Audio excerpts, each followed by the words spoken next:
Magandang araw! Ako si Binibining Menya at ngayong araw, ang ibabahagi ko sa inyo ay tungkol sa mga tauhan sa biyag ni Lamang. Magbasa, makinig, matuto at magsaya. Ako si Binibining Menya. Handa na ba kayo? Tara na, umpisa na nating isa-isahin at pirapirasuhin ang mga detalyeng nakapaloob dito. Maaari kong ibigay ang soft copy ng video na ito, mag-email ka lamang o kaya naman ay mag-message sa aking Facebook page. Ilalagay ko ang aking email sa gitnang bahagi ng video at ang Facebook page naman ay sa huling bahagi matatagpuan. Maraming salamat sa panonood!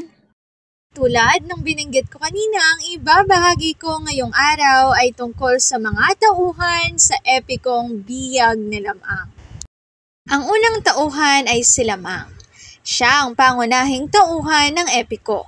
Isinilang na may kakayahang magsalita at may pambihirang lakas at talino. Si Lamang ay matapang, mapangahas, matapat sa pamilya at handang ipaglaban ang karangalan ng kanyang ama. Dumaan sa maraming paglalakbay, pag-ibig at muling pagkabuhay.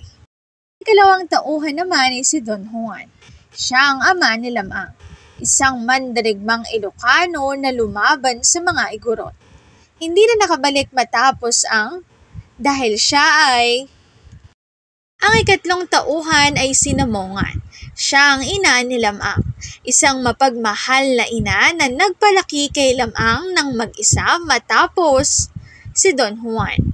Inalagaan si Lamang at sinuportahan ang mga desisyon nito. Ang pang-apat na tauhan naman ay si Ines Canoyan, kasintahan at naging asawa ni Lamang, isang maganda at mabait na dalaga mula sa Kalanutian.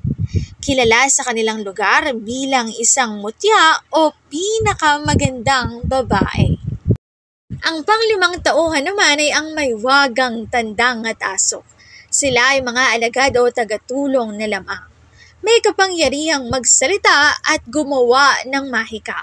Sila ang nagbigay ng buhay kay Lamang matapos siyang ng dambuhalang isda. Ang pang-anim na tauhan naman ay igorot. Ito ay mga sa kwento. Sila ang kay Don Juan kaya't sila ang nilamang. Ang panguling tauhan naman ay ang rarang o isda. Hindi naman tao pero importanteng karakter. Isang dambuhalang isda sa dagat na naging dahilan ng nilamang bago siya nabuhay muli. Dito na nagtatapos ang aking pagbabahagi. Sana ay marami kayong natutuhan. Muli magbasa, makinig, matuto at magsaya. Ako si Binibining Menya. Paalam!